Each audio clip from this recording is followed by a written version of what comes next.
here are some other great videos from Cabin Fever Entertainment. It's the most popular movie series of all time. The greatest show in town. I mean the greatest show in the whole world. Happy birthday, Mr. Hood. Cabin Fever Entertainment is proud to present The Little Rascals on home video. To you. Give me the high sign. These are the original Little Rascals. Now they're better than ever.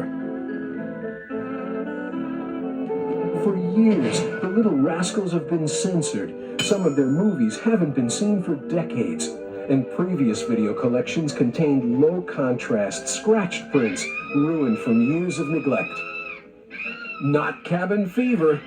These are all the original classics, uncut, remastered from the Library of Congress's original 35mm prints, and restored to mint condition through a process costing nearly $500,000. All right, where are you guys?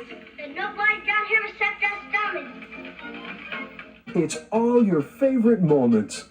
Say, let's start a club right now. The He-Man Woman. Don't call me Norman. Call me Chubsy Ubsy. Hi, Granny.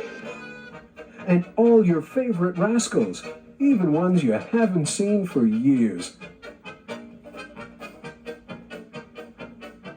Each volume is introduced by Entertainment Tonight's Leonard Maltin, co-author of the book The Little Rascals, The Life and Times of Our Gang. My Juliet, my Romeo.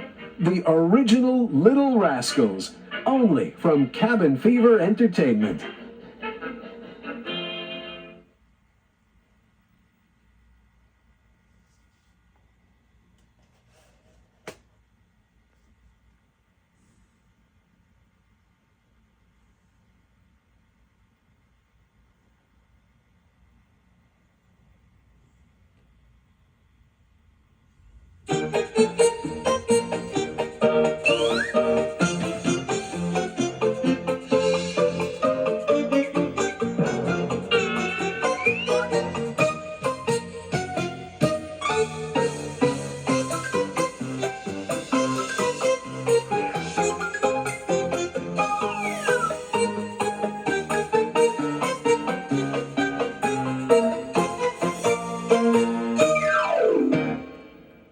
Hollywood is the capital of make-believe, but throughout the history of the Little Rascals, originally known as Our Gang, producer Hal Roach had to deal time and again with one fact of life that couldn't be avoided. Every kid gets older. So it was that he and his staff were always on the lookout for new juvenile talent, and cleverly finding ways to introduce the newcomers right on screen, as they found their special niche among the Rascals. Our first film, the wonderful Helping Grandma, was made toward the end of 1930, a time when series veteran Farina, Alan Hoskins, was on his way out, and Stymie, Matthew Beard, was stealing scenes left and right as his replacement in the gang.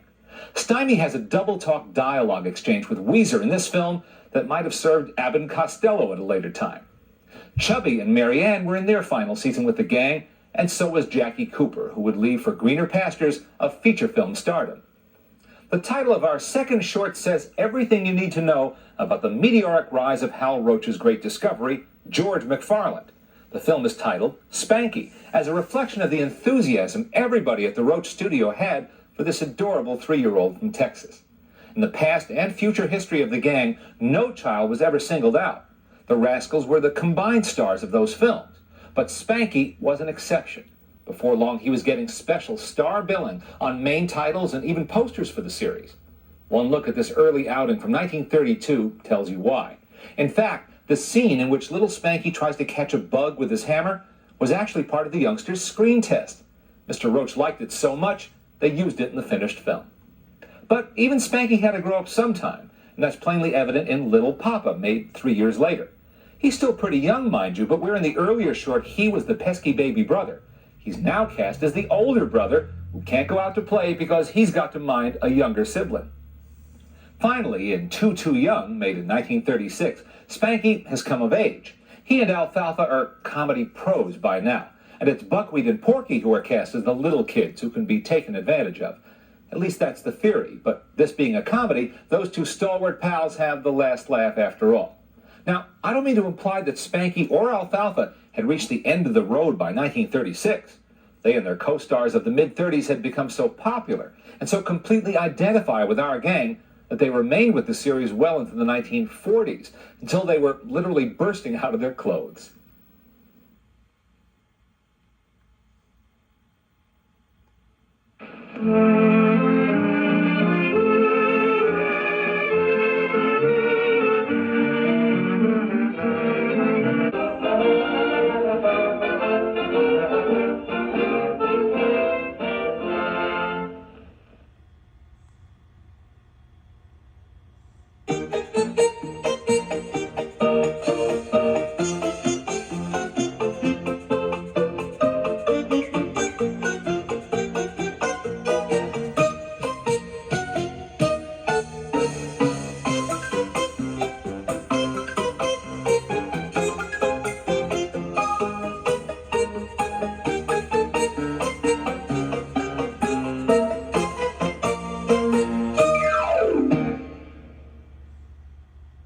To find out more about the amazing history of the Little Rascals and the remarkable kids who starred in this series, turn to The Little Rascals, The Life and Times of Our Gang by Leonard Maltin and Richard W. Band.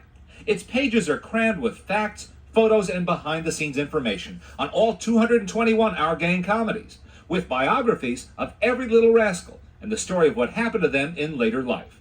Ask for The Little Rascals, The Life and Times of Our Gang at your local bookstore, or have them order it for you. It's published by Crown.